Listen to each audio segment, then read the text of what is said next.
Welcome to the 3Haunted podcast, where we bring you all things horror, supernatural, folklore, mythology, and all things that go bump in the night. What's up, everybody? This is your co-host, Ashley Lunar Goddess, Gorilla Girl filmmaker and horror-loving cinephile. I'm just your average podcast-producing badass. I'm John Thomas.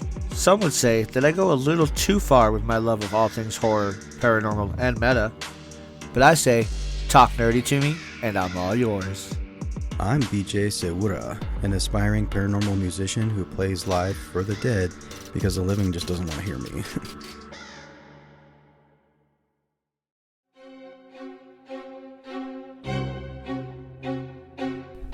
The Dead of Winter Horror Network and It Came from the 508 Productions invite you to endure the most terrifying immersive experience in all of podcasting. Beneath the Red Umbrella, now available wherever you listen to podcasts. Beneath the Red Umbrella, when the snow falls, the killing season begins. What's up, ghouls, gals, and all of our meta pals out there? In today's episode, we'll be discussing ancestral trauma and healing with special returning guest, Dominique Isis. Welcome back, Dominique! Yay! Happy to be here. I'm just glad we're able to get you on consistently every season because you're a staple to our podcast. You bring so much knowledge. Amazing. Yay. I'm glad to hear that. Now, where in the world are you? Yeah, right. That's like the $1 million question. Everyone keeps asking me where I'm at because currently I've been traveling a lot. I'm currently living in Cordoba, Argentina, and we may not be moving next year. We're probably going to be moving next year, but since I haven't found exactly a house to land in, we're just kind of taking our time and looking at other surrounding countries here because of where the studies are taking me. Okay. Mm-hmm. I love that where you move to is just purely intuitive, like where you're called to next. So that's pretty amazing.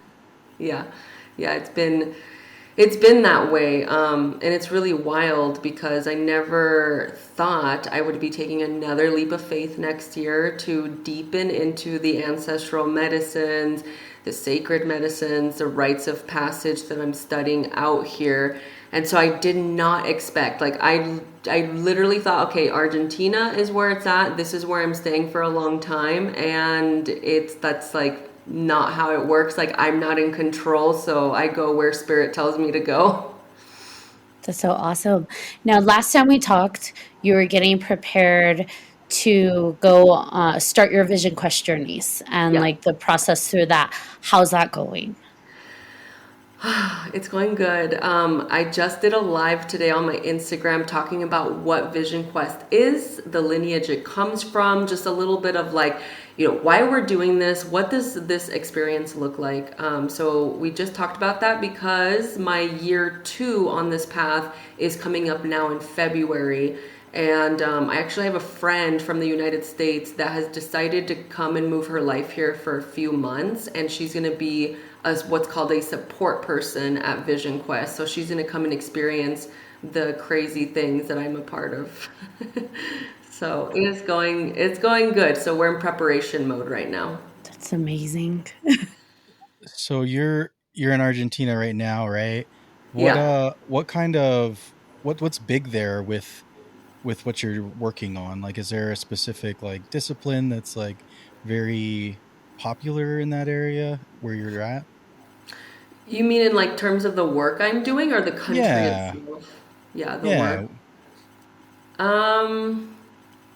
I think like holistic healing is a really big thing here because we're tapped into the Andes and we're really close to the Amazon, right? We have the Amazon in Bolivia and Ecuador that goes through Peru.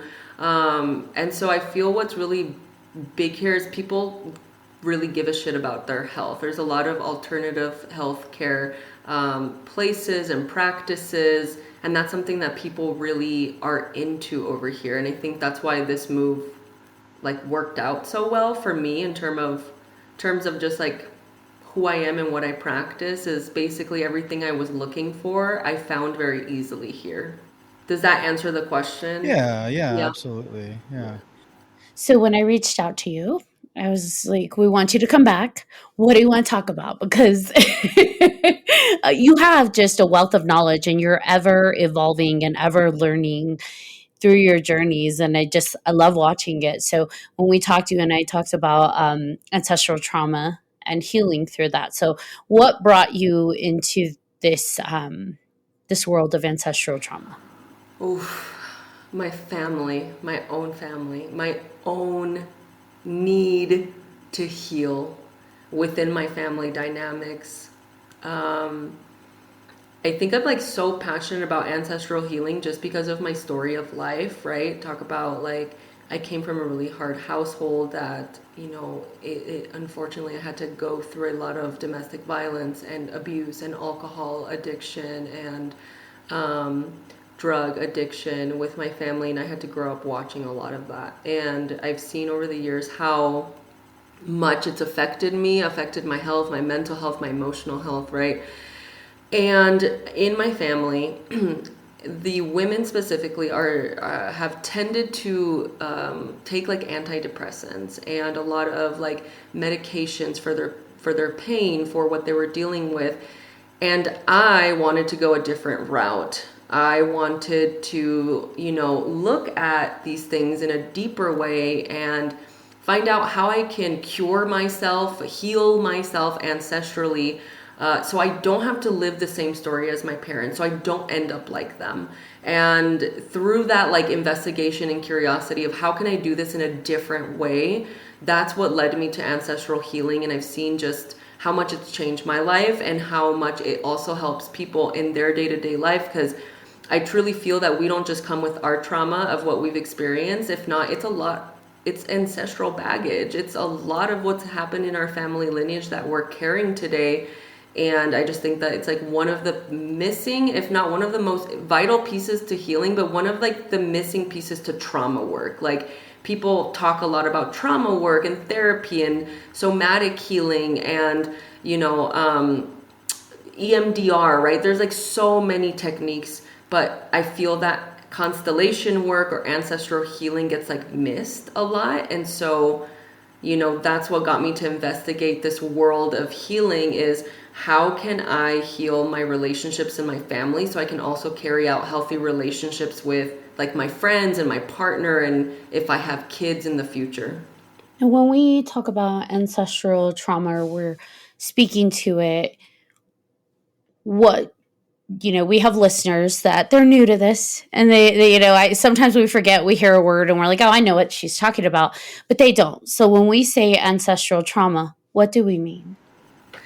We basically are talking about the I'll break it down because I was about to go into more professional talk. I was like, no, let's break it down, baby. So basically, the story of our parents' lives, right? What they went through, what emotional abuse they went through, whether it's emotional, mental, physical. It doesn't even have to be something so dramatic. It could be a car accident that caused so much fear in, let's say, our mother, that she never wants to drive her car ever again from this horrible accident because this trauma is imprinted in her body. And these are the things that our parents carry, our patterns, our cycles, the things we repeat. Just their life story basically is what we're talking about. Their life story is imprinted in their DNA, and we are born of our parents, and so we share DNA with them. And those experiences that our parents have had get passed down through the genetics to the kids basically. And I imagine that becomes almost a snowball because they're also carrying their parents, trauma and DNA, and then that just goes back and back and back. Yes, yes, yes. And a lot of the practices I'm in, we talk about it really affecting us about 7 generations back. Yeah, I was reading some stuff on your website about that 7 generations healing that you do with the ancestral work.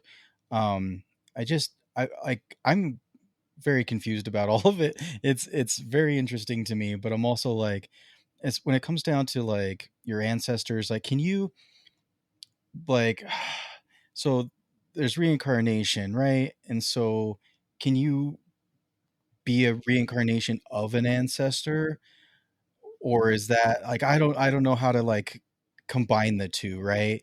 Like I don't know if that makes sense, but it's for me it's kind of one of those things where I know obviously we have different spirits and different entities, and we kind of go through cycles of life with uh, similar, like in one life they were your husband, in the next life they were your cousin or something like that, right? And so I guess I'm just trying to reconcile all of it, um, and how we kind of what we take in our DNA versus are we just that person just not awakened to who they were. Yeah. No, it's actually a fantastic question. It's something that we talk with our elders, like on the shamanic path. My elders, and my taita always says to me, he says, we are the same ones praying in this fire that we were centuries ago. We're the same. We're the same that we're sitting here right now around this fire, around this circle, honoring our ancestors. We're the same from other lifetimes. And so, yeah, absolutely. I do think that we can become a reincarnated version of another version of us in another lifetime, or a ancestor that lived who knows how many years beyond us that has like come in this lifetime, because we're all, we're repeating those cycles. So yes, I do think, like, to answer your question just simply, yes, we can be an ancestor that's here today. And I personally believe in reincarnation. That's my own personal belief from my own experience with this. Is that's what like the Akashic records are, right? Like I'm an Akashic record reader as well. So that helps me understand ancestral work more, because the Akashic records is basically like think of it as a library, and that library is every single book. I like to call it storybook of your life. Every single thing your soul has experienced is in your Akashic records, and that's part of our energy body, and that's part of our DNA and our cellular makeup as well. So yes, like basically, yes, we could be another ancestor, the same ancestor from another lifetime in this lifetime.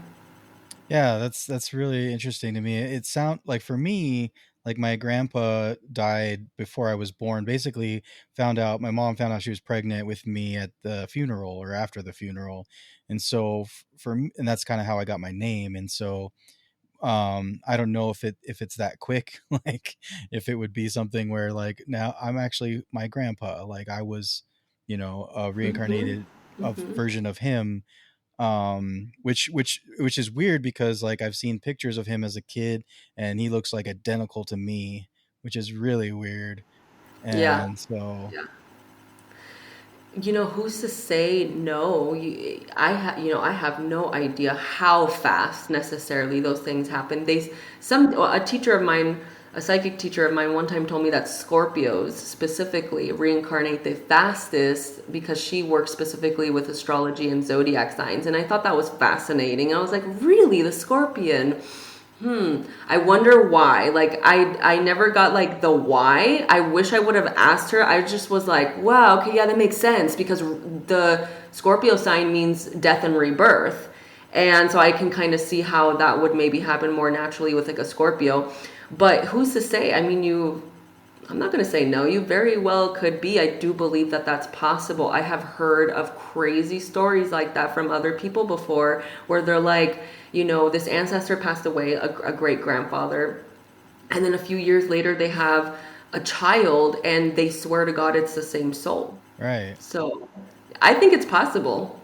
I mean, we've had a guest come on and tell us that, she's worked with a person whose incarnation is already existing because they're Yeah. just kind of different branches of that same spirit. So who knows? Time doesn't play linear. 100%. And there's like, I've always learned that there's the past, the present, and the future all exist at the same time. So the future me is living, in another linear time that I'm living in this one, that the past me is over there. And it's like in the past, right? Like that one movie what is that one show, Outlander, right? Where this like woman goes to the past and she meets the love of her life, but the present's still moving. So it's like at the same time, past, present, and future exist in the same universe, in the same body at the same time, but in different timelines, but at the same time. And that's because time's not linear. So it's like it's like the biggest brain what when you start to try to logically, yeah, break it down. But yeah, that's exactly how I understand it. Like the person that came on here and spoke about it before. So I have a controversial question. Bring it. So when it comes to ancestral trauma, nothing's ever easy and point blank, right? Like it's work.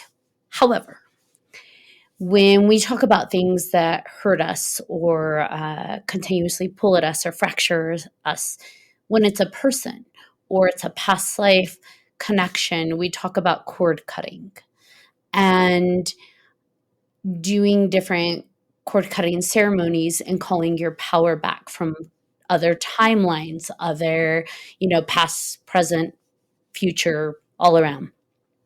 Would it be possible to apply those same principles to ancestral trauma? So, cord cutting that energy that carries through because it is connected to us in that way? Or is that even a thing? Yeah. Yeah, I do. I think it's a thing. I don't think it's the thing, right? Like, I think it's a lot more complex and it goes way deeper than just cord cutting. I would say that is like a piece to the puzzle, right? It's an important piece to the bigger puzzle, to the bigger picture, because when I work with my shamanic elders on like the medicine path, right, becoming a medicine woman, and we sit in front of a fire and they bring out their feathers and they do what they're good at, the elders, they start like to cut energies, cut cords. And I do think that is important because it helps restore your vitality. It helps restore from all the places you've poured yourself into. That is important for you to come back in. I think that has a lot to do with boundary work as well, and it definitely helps with ancestral healing. So I think it's like one part of the puzzle, but it won't necessarily solve the whole thing, It supports the healing process. It's definitely helpful, is what I would say. And when it comes to the healing process, we're talking about ancestral trauma that carries through our very DNA and our energy. How do you tackle healing that? Because it's our makeup. It's like it's our genetic. Yeah, no, that's a really good question. So our genes express themselves through our environment and through how we were raised and through our conditioning and through society, right? All those things. And our genes express according to where we live and what our environment is as a kid, whether it was very traumatic or you had the most loving, amazing home. Now, our genes were able to change the way that they express. And you can see that too with how people can do that through food and through environment. Somebody living even on like different poles of the earth, their genes are going to express differently because of the kind of winters they go through or summers they go through. Your body adapts, right? So, the way you can tackle this trauma is there's so many ways, right? There isn't just one way. And, there isn't like a right way, but there are specific techniques and technologies, as I like to call them, that help you tap into these imprints in the cellular makeup of your genetics to express differently. This means healing trauma through the body.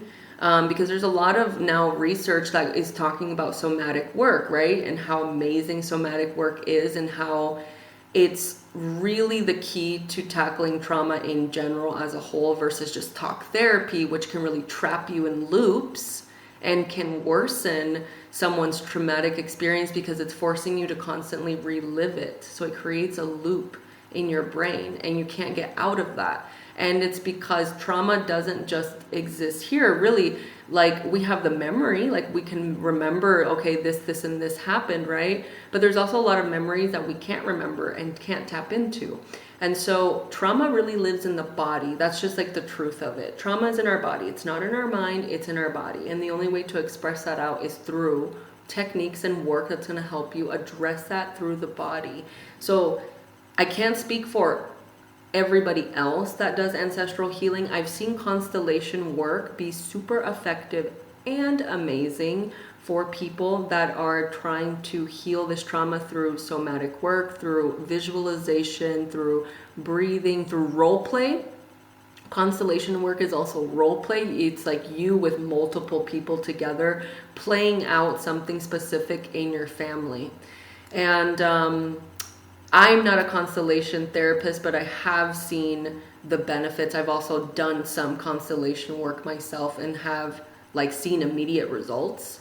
The kind of work I do taps in cellularly through visualization, energy work, and it's through ancient technologies or ancient shamanic healings that allows you to like address what's stuck in your cells, what's stuck in your body.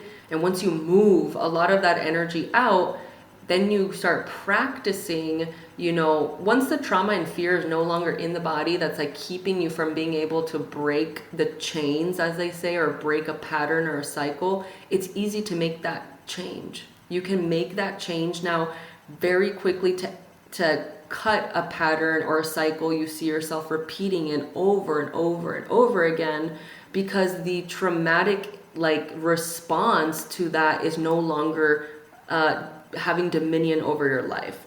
Like basically, for example, I hear a lot of people tell me, it's the same guy. I keep attracting the same guy. We're like in this 7 years. How is it the same guy for 7 years?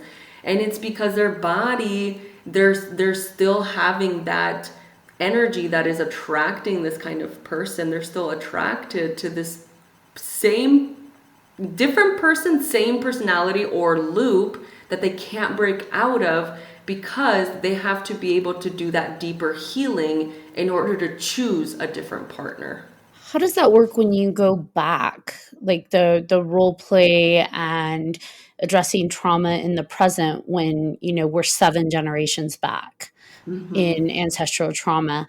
How does, because it started somewhere, right? Something happened that created that trauma, whether it be 7 generations or forward.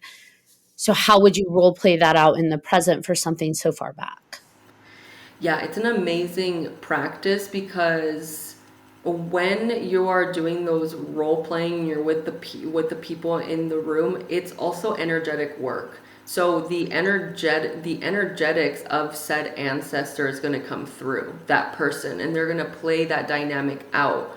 And so it could be an ancestor from your 5th generation grandmother, or it could be your 6th generation grandfather. The thing is, the energy presents itself in that person, and then you work it out with that person. And it's amazing because you see that the pattern is always the same thing until someone breaks it, because that's how it works. That's why it gets passed down, because that ancestor had it, and the next one had it, and the next one had it, and your mom had it. So it expresses itself naturally with where it started and who it started with.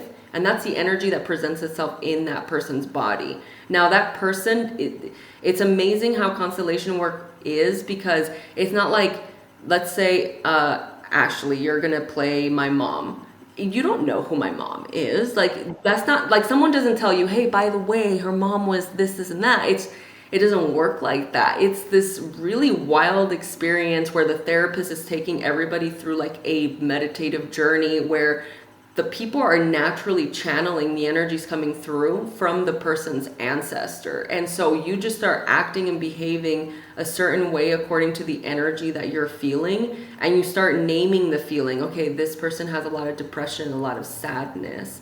And then you start seeing this role playing in front of you happening, and you're starting to understand where this has all come from and how to start resolving these dynamics within your family, and like why it's repeating, and how to start like working with that, you know, to break it. So it's a really cool practice. I highly suggest it. A lot of therapists lead constellation work, but it's a really powerful tool. sounds like a lot of us just have messed up families. Or I mean, not messed up family. I guess we all do. Let's just be honest. But like, there's a lot of problems, right, throughout. But I guess my question is, the positives got to be passed down too. Yeah. So like, how it does that kind of help? Like you're like releasing the repeated negative stuff, but also maybe embracing the positive things that you guys are getting passed down from your ancestors and how to strengthen those. Yeah, absolutely. It's one of the main things I teach in my 7 generations healing is that's like the first thing I tell people when we start working together. I always say we're focusing a lot on releasing the negative right in the beginning, or what's considered negative. We're breaking through, we're seeing the patterns, we're feeling it all in our own body of what our ancestor went through. But our ancestor also has gifts. But here's the thing. Some people can't tap into their gifts because the trauma is so heavy. So we have to resolve that first. Not for everyone. I'm not saying everyone. Every person that's come into my container has been such a unique experience. But a lot of the things I see repeated in my groups and my teachings is we have to like work through some of the trauma so the person can even feel and tap into what those gifts are. But yeah, of course, like you have all the amazing things of your family as well. But for example, like in my personal case, a long time ago, I hated my mom, because I was so angry. I was so hurt. I felt so abandoned and so rejected that if anybody told me, "Oh, you're just like your mom," but they were complimenting me, I was like, "How dare you?" It was just like the worst thing. Like, how could you ever compare me? Because in my head, my trauma wouldn't let me see the compliment that they were giving me, right? So it's like I had to do some work. I had to dissolve and resolve some things there to actually look at that part of my mom and be like, wow, that's a really beautiful part of my mom, and I have that too. Like, I'm so proud of that. And that took a long time. And yes, as you do this healing work and you start tapping into like what your gifts are, what's innate in you, what's been passed down from your lineage, you start to strengthen that because you're healing all the bullshit that's gotten in the way of that. And then you get to be that like the black sheep that shines. So I just like to blame all of my bad dating life in the past on my great great grandma's trauma. No, I'm kidding. So I think a key important thing when we talk about trauma is oftentimes projection as well, because it's great to heal other people's trauma, I guess, if you can. However, I think it's also important to recognize that it's also healing to acknowledge that's not my trauma to own. So it can be really liberating to see in someone who's living, I don't know about 7 generations back, but a relative that's living now, to be able to say, okay, mom or dad, I understand you went through this traumatic thing and it has now carried to me. However, that is yours and that is not mine. And I free my energy from that because it's not mine. It's not mine to carry. Right, right. It's like reclaiming what's actually yours. I always talk about that word. It's like we are reclaiming, we are remembering who we are. We're taking back our power and also being able to put those like boundaries and say, okay, let's learn to work through what's truly our responsibility so that we can let go of the burdens or the invisible weight that has been placed on us or we place on ourselves. Because another thing too, projections are real, but we also can't blame our parents for everything either. So we have to like be able to look at ourselves and also realize that we're adults and we've made decisions. And just like we're not perfect, our parents weren't either. I think it's also just great to clear the canvas at some point to say, that's not mine to own. That's not mine to carry. That burden isn't mine. I see you. I feel you. I empathize with you and I am here for you. I hold space and love for you, but that's not mine. Because I think the more we can clear other people's stuff off of us, we can become a blank canvas. We can become nothing. And in that, I feel like we become everything. Then what we can become is just, the possibilities suddenly open. I feel like I'm a fortune cookie. No, definitely. I mean, I completely agree with that. Like, it is discerning what's mine, what's not, so that we know what we actually need to work on, and not that we're doing double the work or we get lost in it, or it's so entangled that we're like, I've lost myself in this dynamic right now. I don't even know where I begin and where I start. And it's hard, and it's hard for empaths, right? I think we've talked about being empathic, being sensitive. Like, it's even harder for people that have that sensitivity, because typically the empaths feel other people's emotions like in their own body, and it can be hard to distinguish from what's yours and not. Would you recommend doing this kind of work with your parents or with your family, like doing some kind of, I'm almost like, I don't want to say group therapy, but like I guess that's what it would be. Because again, we all come from different, I mean, we're family, but we're all different people, right? And the perspectives that we have gone through in life, like I can't understand my the way my dad grew up because I wasn't there, and so it's hard for me to connect with his pain, and and then it's hard for him to understand what my life's like. And so, I mean, obviously, me and my dad get along and everything, but it's just too, I don't know if that's something that it's just a personal thing, or if it's something you can do together. Yeah, I mean, gosh, if you have the blessing to be able to do that with your parents, I highly suggest it. That's so special. I know that there are, speaking on family constellation, I know that you could do family constellation work with your family. You could take your brother, your sister, your father, and you can do that work and hold each other in the space of healing. Now, in the container that I do specifically, I did work with a mom and daughter. Now, they both came to me to talk about it, but they both were clear that they wanted to do separate.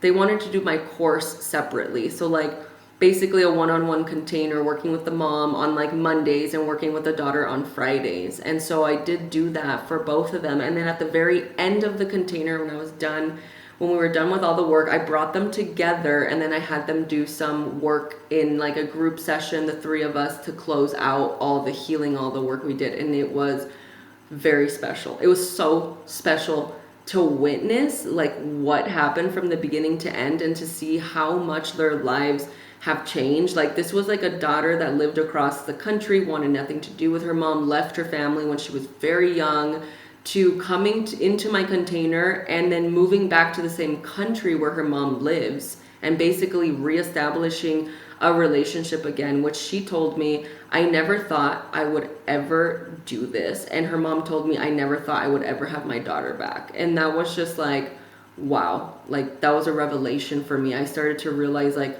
this work is way too freaking important.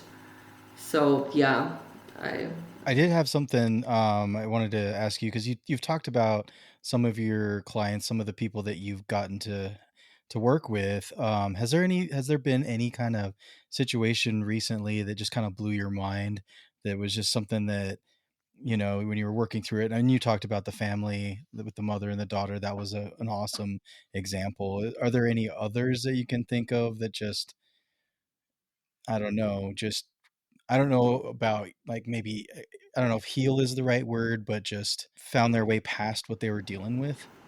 yeah. It's so funny you asked that. It's my last client. So my last client has blown me away. I'm so proud of her. It also is like a willingness for you to like do the work outside of the container, right? My ideal client is someone who is going to take the tools and use them. So if I tell this person this and this is the homework assignment plus this video, and they're like, they have the willpower of, I want this so bad, so they go and they actually do it. Those are the kind of people I love to work with, who are going to like actually do the hard work and come here and like finish and go through as much as possible. And she was definitely 100% an ideal client. She wanted it more than anybody else I have ever worked with, and she had specific drug alcohol addiction that came from her family. Now she's like done rehab. She was done the medications. She's done the AA. She's done the whole thing. And she basically got to this point where she's like, I'm trying to stop, and I feel clearer than ever that I'm ready to do that, because it was this person that was on and off for a long time. And she's like, I'm tired of the doctors. I'm tired of being probed and injected and told I'm this and that. And I want to try something different. I just want to come through and try something different. So you're like my last hope, basically, is what she told me. And I was like, okay, this is big deal. Let's do it. And she went through my entire program. At the end of it, not only was she able to let go of the drugs and let go of the alcohol, but she actually recovered a memory of sexual abuse and is taking her father to court and speaking up for herself about what she went through, which she's been in hiding her whole life. That's incredible. Yeah. That's been like probably one of the like up there really intense things, right? Because she was so blocked here. And when I started working with her, I'm like, she has to have gone through some sort of something, because she had like, just the way my intuition was reading the situation, I'm like, there is sexual trauma here. Like, I knew it the second she came into my container. I was like, I know there's something here. And she was able to recover that memory. And we worked through a lot of this like violence she experienced as a kid. And I'm like, just so proud of her, because she's like in court fighting this battle, but she's not alone. She's got her ancestors. She's got her tools. She has her voice. She has so much mentorship and support. And people are coming out now and supporting her and like going to court with her to say, yeah, I witnessed this happened. And although this feels very kind of, this is very touchy, could be kind of heavy, this is kind of like more dark stuff, she is doing really well. I check in on her often, and she's like, I'm honestly, like, I know this is such a like messed up situation, but I'm honestly doing really well. Like, I feel liberated. I don't know how to explain it. She's like, I know I have to deal with court and all that's not so fun, but I'm just so proud of myself that I've been able to take the step to go and do that and like stand up for myself and for all the women in the world that didn't have the courage to come out about their abuser. Now, when you bring people into your container and once they leave, is there any kind of preparation you have to do personally in order to make the container a safe space for your energy and making sure you're not absorbing all of that trauma as they open and release it? Yeah. Over the years of doing it, I've also accrued like more tools and more experience, and my current path and my own spiritual development has given me a lot of tools and a lot of experience in years now in working my own energy. I always interview the person beforehand, right? Like, this healing is not for everyone. This healing is for everyone. This healing is not for everyone at the time they come to me. For example, I've had a client who wanted to go through the 7 generations healing, but she is currently under medicine for depression and psychosis. So she's on 4 heavy narcotics, and she's on narcotics and opioids and like taking things for pain management, for sleep, and for depression. And I told her she can't come into the container for her safety and mine, but really for her safety. And so, yeah, there's an interview process, because what I want to make sure always for every person that I work with is that I am in 100% integrity to as much as I possibly can, always taking the person into consideration, their health, where they're at mentally, emotionally, what are they actually wanting to work on? Where are they at in their life? How much understanding do they have of spiritual practices or meditation or breath work, to kind of just gauge like, okay, is this person ready? Is this the right fit? Is this going to be helpful to them at this time?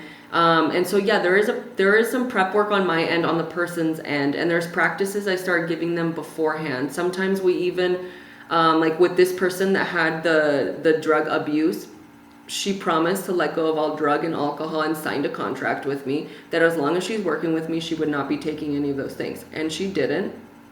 And she also has been working with, her rehab center and everything, so they make her do P tests, they check up on her. She would send me her tests. I also trusted her. because I felt I could trust her. But she was always very on top of it and very honest with me, because one of the things you cannot be on if you're going to work with me is weed and drugs. You can't smoke weed while in my containers, because the work is that intense and deep that we don't want anything. Even if weed is a plant, it still makes you have this kind of experience that energetically is an out of body type of experience. It can be numbing for some people. It can put you in a daze. It alters your state to some degree, right? So there's nothing that can alter anything can happen before coming in. So there is some prep work for sure, depending on like who's coming in. I wonder if, I mean, it sounds like everybody can benefit from this, right? And it seems like, unfortunately, there's far too many people that struggle with their own stuff that they can't find a way out. And I guess my big thing would be for those people that are just starting to even dabble, wanting to see what's out there. Like, what is like step one? And you mean in ancestral healing in general? Or any of the things that you provide.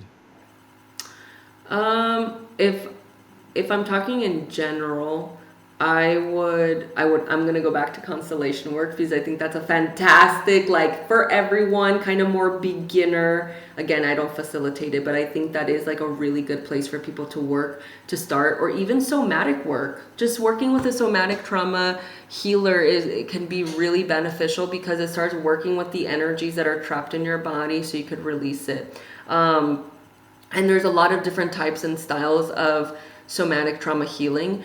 And that's a really good place to kind of just start to understand how these emotions get trapped in the body and how we release them. When it comes to working with me specifically, like where a person can kind of start, I like starting people with a reading, honestly, like a mediumship reading or an ancestral reading, and having them come in that way. And we start kind of seeing what's there, how the person's doing, what messages that person is like receiving from the ancestors already, how in tune are they to like understanding these things, gathering, information about their lineage. So with me in particular, readings and distance healings is a really, really fantastic way to kind of get started in my work before moving into the ancestral stuff. And that's usually how it happens. Like people that have been getting readings from me for so long, or they're doing entity removal stuff with me, or energetic removal, or energy, I like to call them energetic limpias, which is just an energetic healing using various techniques. They usually start there. They'll work with me for a little while and start to develop, their own awareness of their body, of themselves, of what's coming up for them. And then over time, you build rapport and trust. And at some point they become ready to come into like the bigger work. And that's usually how people transition with me in particular. But I think someone out there just kind of like wanting to get started, I think family constellation work with trauma, somatic trauma healing specifically, is really where to go. Now, doing entity removals and the different limpias and just being more, exploratory in your spiritual advancement, have you encountered, the darker side of things? Have you had difficulties with entities and the not so savory energies? Yeah.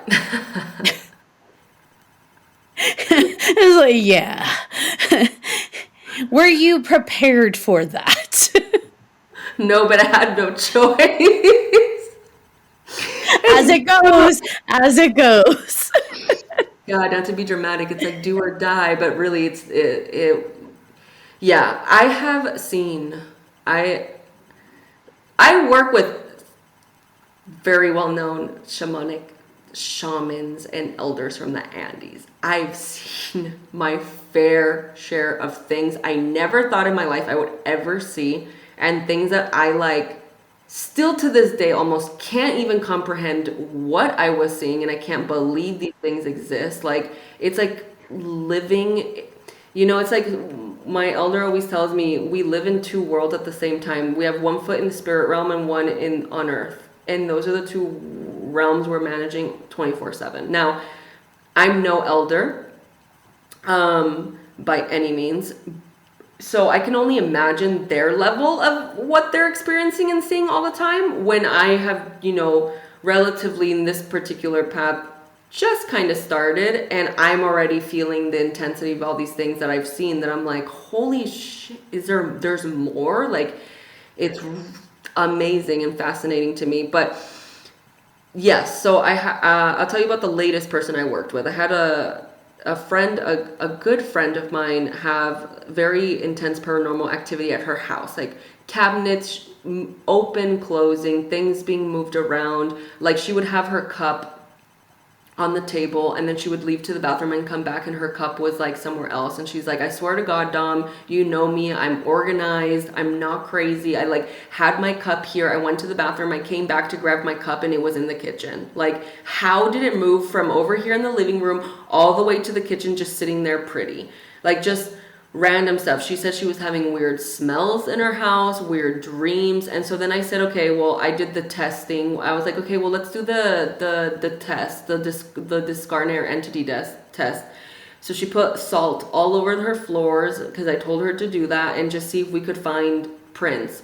Well, she texted me and she flipped out and sent me like this 5-minute voice text, like screaming because she couldn't believe what she was seeing, like in the salt. And she's like, oh my God, I swear to God, I live in a haunted mansion. Like, what the hell, who died here? What ritual was done here? Like, and she just bought this house. It was like, it's a newer house, but there was a family that lived there before. And she sent me that footprint, and I said, okay, yeah, so that's happening in your house. There's paranormal activity. And I just finished working with her 6 weeks to get it all removed and out. And she has not had any disturbance since. But what we did find out, because she had me channel for her, channel intuitively what was going on in the house. And I said, I think there's a little boy, because I kept seeing a little boy running through the halls. And I was like, I swear to God, I think there's a little boy. It's either died in the house or next door or somewhere nearby. Well, she called the person that sold her the house, started investigating. He didn't know. She got connected with the family that lived there before, and they were finally able to confirm to her that the family, even before them, had a son, and his best friend had passed away in the house. That's so sad. Yeah, I know. Nothing like traumatic happened to him. Like, this isn't like American Horror Story type of thing. It's unfortunate. Unfortunately, he had really bad anaphylactic shock and went into that shock and passed away. And he had really bad allergies and these kinds of things. So, yeah, it was a really tragic, like, sad story when she told me that. But it was just amazing. Like, I couldn't believe it. And she was like, "My God, you nailed it. It was like a little boy, exactly like how you saw it." And I was like, "Yeah, it's crazy. These things happen." So that's like house stuff I've seen. Other things I've seen would be like in ceremonial work, where we're talking about sacred medicines, and I've literally seen things come out of people, black stuff. I would like to say that ghost was just trying to be clean. He took her cup from the living room to the kitchen. Right? He's And helpful. salt all over your house, that just makes my anxiety go up. Not because salt, but because like having something little that you now have to clean up. My vacuum would hate me. It is a tip I give people, like, if not for, for example, if a client calls me and they're like, oh, the energy in my house is so heavy and I've smudged and it's not enough. I tell them, okay, great, go get sea salt, pray over it. I set a little intention for that, and you're gonna salt all your floors of your house, and then you're gonna go ahead and sweep them, or use your vacuum to vacuum that up the next day. Let it sit overnight. So it is something that is helpful, because salt, like when people go and take salt baths, it is an absorber of energy. So you could use that in your house to like clean your home space. It's interesting you mention the client's or your friend's story, because I feel like it was almost mirroring my story with my house. Minus, I still can't figure out what's present. But I almost feel like, and the guys know this, I almost feel like there may be some kind of just like this is a hot spot where, like, when the veil thins, things just kind of say hello and then they go away. Like, it ebbs and flows and opens and closes because it doesn't feel like there's a standard, like, oh, we have this ghost. So who knows? I had a teacher one time tell me places are haunted, but she would say it's not always the place, it's people. People are haunted. So it's the people that are channels. It's people. We people are haunted. So the thing is, no matter where we go, I feel, honestly, sometimes I really feel for my husband because he has sensitivities too. This is like for another podcast on like the things my husband has had to like live through just being my partner. He has insane stories just being my partner. He'd be like, I'm like, you signed up for this. You signed the paper. I didn't force you. You knew when we got married. You knew. And he's very sensitive too, though, like in a lot of ways. But, since he's been with me, he's just like, it's just a normal, like now he's like, yeah, it's a normal day in Dom's life. This is like our life. Like, this is what we have to deal with. Like, we'll go into places from someone, like us that are sensitive, or like you're a channel or you're a medium, you're a psychic, this kind of thing. And he's had to like deal with some scary stuff too. Like, he's definitely had to deal with me waking up in the middle of the night. I've like talked in different languages, speaking like just to myself. And that's really freaky because, you watch those movies online and you're like, what the F? And he's also woken up to me like in the middle of the night, like totally terrified, having panic attacks. This was a while back when I was like really honing in on how to protect myself with my boundaries and work my sensitivities. And it's all an experience. You grow and you mature in it. But he's had to see some wild things where he's like, okay, what's happening here? And it's not always something physical. If not, there's like an energy in the room, right? There's something going on. There's like, there's such thing as psychic attacks. There's such thing as like spirits visiting me in the middle of the night to give me messages. And he used to spook the shit out of me, and he's had to witness and see some things that he's like, holy moly, type of thing with my sensitivity. Like for this house, this house in particular that I'm living in, it took me 3 months to be able to sleep. 3 months to sleep.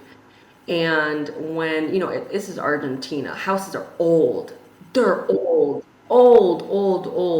Unless you are in like the very nice neighborhoods, or you like build your own house, or you bought this brand new, more modern house. But this house is so unique. A lot of people love this house because it's got such old bones and it has so much history, and it's been in the same family for 40 years. So I came in to rent this house, and the minute I walked in, I said, who died here? Oh no. Like those were my first 5 minutes at the dinner table when I was meeting the landlord. I sat down, I kept feeling her, hearing her, smelling her. I was like, she wouldn't leave me alone. So then I just looked at him and I said, okay.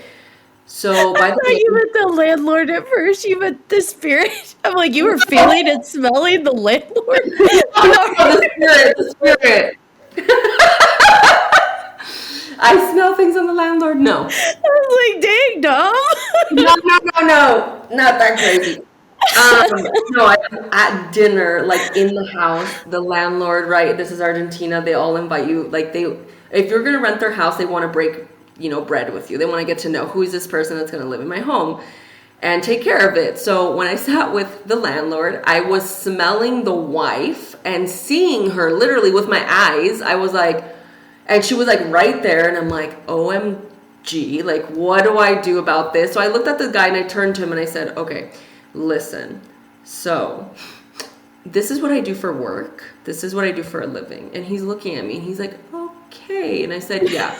So I just want you to know that. And my next question for you is, who died here? And he was just pale, looked at me, and then, my husband's sitting next to me, and I can feel him being like, oh my God, here we go. We're not going to get the house because here we go. And I know he has to deal with a lot of stuff. Like I said, got to deal with a lot of things. And so he's looking at me like, damn, we're not going to get this house. This guy is going to think we're absolutely insane. But it's things I have to address because I cannot live in a house unless I know the details of what's going on if I'm going to make it my home. So he turned white and he looked at me and all he said was, "How do you know that?" And I was like, "Because she's here. I see her." "Is she your wife?" And he goes, "My wife died of cancer in that bed." And I was like, "Okay, now we're talking." Okay. And he goes, "But that's weird because she's already cremated and she's out of the house." And I said, "Are you sure she's out of the house? There's nothing else here other than, like, obviously her house had her paintings. She was a painter. Found out later she was an herbalist. She studied plants. She studied shamanism. And I found stacks of books on ancient healing and wisdom." And I was like, "Well, we came to the right place. Like, that's amazing." I would have gotten along with this lady, but, like, can't have your ghostie here while I'm living in this place. She could be a spirit guide. Yeah, basically. But I just was convinced, and like I was channeling information because she kept telling me she was trapped. She was like, because eventually I meditated outside and I asked permission. I connected with the house. Again, all things my husband's like, "Where's your wife?" And he's like, "She's sitting outside meditating, talking to the house," because that's what Dom does. And I'm like, "Of course." So I'm outside doing that. And I hear from her because I'm channeling her to hear what is happening in this house. And she goes, "I'm stuck. I'm stuck. I'm in the house." And I'm like, "Okay, but where? How can I help you?" And I kept hearing that her body, part of her body was in the house. So I was like, "What? Okay, how is that possible?" So I spoke to the landlord, the father, the husband, and I said, "Did you burn her? Can you?" I was like, "I know this is so personal. We're literally just meeting each other. This is a weird conversation, but I'm so sorry. Like, this is what I'm hearing. Is she in this house still?" And he's like, "Well, this is not the conversation I expected, but I guess we'll go there." And he goes, "Well, we cremated her. We had her in the house, but we already put her in the dirt. Like, we threw her ashes." And I was like, "But she's telling me no." And the daughter comes into the house at that point to like sit with us. She kind of tunes into the conversation and she's silent. Like, she's super silent in this like strange way. And later the guy goes, when we're done wrapping everything up, he goes, so you're not coming? Like, I'm assuming this is a no for you. Like, you're not going to live here." And I said, "I can't live with a ghost. I can't, like, this like with my work. I've done it before. I can't sleep. It really affects me. It affects my health. It affects my mental, emotional well-being. Like, I don't know unless we figure out what's going on here." Rewind 1 week, or fast forward 1 week later, his daughter reaches out to me for a session. And I said, "Yeah, absolutely, I'll come do that." She goes, "Can you come to the house?" And I said, "All right, I'll come to the house." I come to the house. I see the ghostie again, and I'm like, "What is happening here?" And I just cut to the chase, and I talked to the daughter. I had a session with the daughter. It went really well, and information came through, and it was like, "Ask my daughter. She knows." So I just blatantly asked her, "Is your mom's body here?" And she just started bursting crying. She started crying. And I was comforting her for like a while. And then she goes, "You can't tell my dad. You can't tell my dad." And I was like, "Okay, but what is happening?" So she takes me to this like corner in the house over here where it's where I have my altar now. But like she had like a little altar of her mom and like flowers and then the vase. And she just goes like this. And I was like, "Okay, like what am I going to find in this vase? This is like a movie." So I look in the vase and it's a bone. It's her mother's bone in this vase with a little bit of powder and like still from the ashes. And I was like, "Oh my God. Okay, your mom needs to be liberated. We need to take her soul to get liberated. Like, she's trapped in this house. She's suffering in this house. She doesn't want to be here." I told her all of this with so much compassion and love for her, like, to understand the importance of like letting go and like how that's going to bring her healing too. Ancestral healing. And her and her mom had a rough relationship. And long story short, we had a second dinner with the dad and he's like, "What is my life?" And I'm like, "Ancestral healing is happening right now without me even doing anything, just me being here." And so her dad, she told him the truth. Her dad was so angry. He cried and was so angry because it's so hurtful. He's like, "My God, that's my wife." And there's like a bone here of her, and like he felt guilty basically. He felt guilty for trapping his own wife in the house. And we did some work around that, like, it's not your fault. You didn't know. The best thing you can do is now go liberate her. Like, that's the most fantastic thing you could do for your family. So the two of them went together and they did a second ritual for their mom. It was beautiful. And then I came back to the house and it was clear. And then I just smudged and cleaned and did all my rituals and all my things every single day and cleaning it, staying up with it until it's like completely now like my energy and where I like it and where it feels comfortable. But it was a whole process for a month. I mean, horror movies, Ghosts 101. If you want a ghost, you keep part of the body. Like, that's not, I mean, that's very sad. It's sad that that trauma of that broken relationship is kind of what she was holding on to have some kind of connection to her mom. That's really sad. Yeah. But no, And it's also No. it's a good thing no. though, right? Like the way it happened, it was kind of like almost validation of sorts to be like, yeah, I need to be here, right? Yeah. I mean, Like, you were meant to be there. You were meant to help that family. Yeah, 100%. No, I really was. And, in my training, my Toltec teacher, we've talked about the Toltec lineage a little bit. My ancestral healing is a Toltec technology or healing ancient wisdom from this lineage. And my teacher says that that ancestral trauma lives in your bones. It's in our bones, in our blood. But where energetically we keep our trauma is our bones, because that's the structure of what makes us who we are.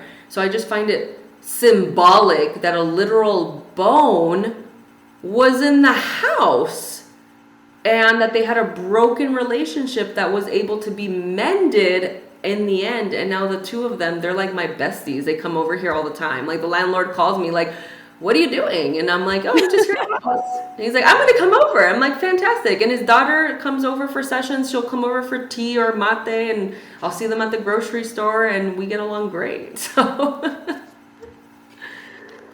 Yeah, I feel like I've I don't know if that's the right word. I've kind of neutralized so hard that I feel like stuff manifests a lot harder in my dreams than it used to.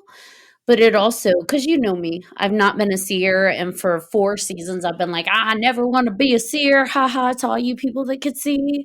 I just feel, but the guys know over the past, like, since I moved back, oh my gosh, I'm a seer and I don't like. um, that's not my favorite, but I also understand things happen, and we've got someone listening in who has been a guest, and he explains, your gifts manifest as you need them, and as, the universe sees you're ready for them. So we'll see where that goes.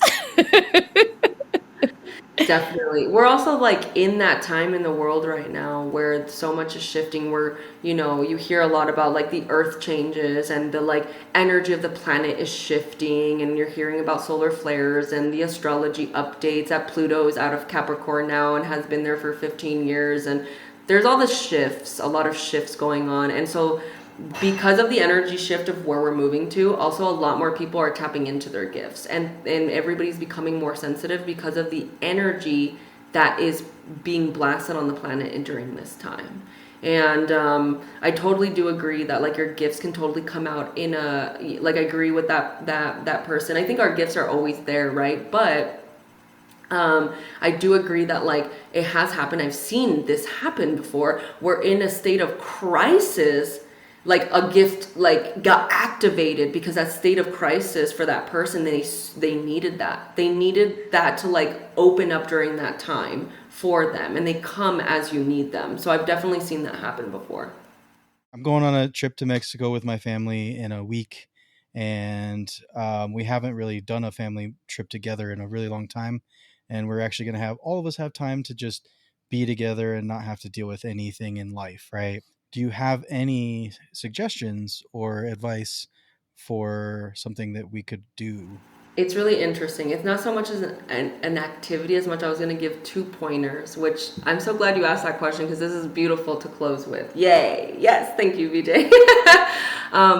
One, obviously, is be present as much as you can and take in those moments with your family because they're unique and they don't repeat the same every time. And so those are like very special moments that you're gonna always look back on and remember and carry that like love that is like what the goal is becoming better humans every day, tapping into our heart, more love for ourselves, more love for our family and for others. So it's like being present with them, and also ask them questions.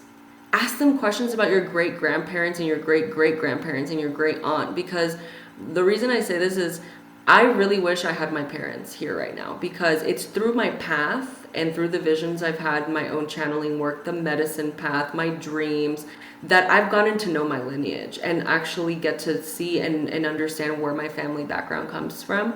And I've learned a lot. Like, I didn't know I had Afro-Cuban roots. I didn't know that I had an ancestor that threw shells, and she read shells, and she actually was like a voodoo queen. She worked with like voodoo and santeria. And so it makes sense as to like why I'm interested in all these things, is because like this is literally a medicine of my ancestors. And so what I highly suggest you do is get to know your roots, get to know the background of your lineage by asking your parents like questions about your great great grandparents, or like what they were like. Get to know their story, because I wish that my dad was alive today and I can say, hey dad, can you tell me about your mom? Or like, how was it growing up in Cuba? What did you like to do? And you know, as a kid I didn't care so much about those things, and now that I'm an adult and I'm like tapping into ancestor roots, I might, you know, have kids in the future. I like preach ancestral work and building your own ancestral altar. It's like, man, I really wish they were here so I could ask them all about like where my family was born and what they did and what they did for their career, so I could better understand myself. So that's what I would highly suggest, is like ask them all the questions now and like write it down, or like voice record what they're saying so you have that saved for life, because I just think that that's super sweet and like important to have. I like that. I have a lot of little audio. I actually have one right here. So just little audio recorder I take with me everywhere for ghost stuff, but use it for family stuff too. That's great. Yeah, that's amazing. I will say, for listeners and watchers, viewers that don't have that accessible, that don't have the connection to their lineage, because maybe you could be adopted, you could be an orphan, or you don't have your lineage connection for whatever reason. Lineage starts somewhere, and it can start with you. So your line can be you and forward. So, like Dom said, record yourself, record your stories, record what you want to share with your line, because not all is lost if you can't, physically connect with someone from your past. But you can be that future. You could be the past for your future, if that makes sense. Completely. And you can even ask, if you are adopted, or you're, don't know your parents or don't know anything about your lineage. One thing you can do is, before you go to sleep, is have a cup of water next to your bed and bring an intention in that cup of water. Don't drink it the next morning. We pour that out. Okay, don't drink it. We don't drink that. But we do intentionalize it with the intention of like communicating with an ancestor of light. Of light. We want to make that clear. An Emphasis. ancestor of light that is ready to come and talk to you, and open up that communication through the intention. Ask them, invite them into your dream. Ask them to come in and share something with you. And you might wake up and be like, wow, that was so fascinating. I don't know exactly what it means, but you write it down and maybe it'll make sense later. Oh, I love that. Don't drink the water. Don't. All right, guys. Any final thoughts or questions before we close it up? No, I think just it's always a pleasure having you on, and just we learn new things every single time, and I think there's just so much more to get into, and I I'm excited for your clients, for all the people that get to work with you, and just in their journey, right, where they're going and where they end up, and it's all part of it. It's all just getting better. I will say, I've said it before and I'll say it again. The moment I met her, I was like, "Are we family?" Yes. I'll never forget that. When I'm telling you, when I come down to Colorado, you're the first person I'm calling. Yay. You have a place to stay, you and your amazing husband. Yay. That's good to know. All right, John Thomas, you want to bring us home? I sure do. Thank you again for coming on. Like BJ and Ashley said, it's always amazing to have you on, and I love hearing your stories. And can't wait to have you back on sooner rather than later. Return guest. Yes. Amazing. Yes. And thank you to all of our listeners and watchers for this episode, for listening and watching to this episode of 3Haunted Podcast with your host. I'm John Thomas. I am Ashley Lunar Goddess. And I'm BJ Segura. If you have any questions, comments, or episode suggestions, please feel free to email us at 300podcast@gmail.com. And if you haven't done so already, please like and follow all of our social media. You don't want to miss amazing returning guests like Miss Dominique here. Also, don't forget to check out 300podcast.com, where you'll find all of our past and current season episodes, as well as guest information and all kinds of awesome merch. Until next time.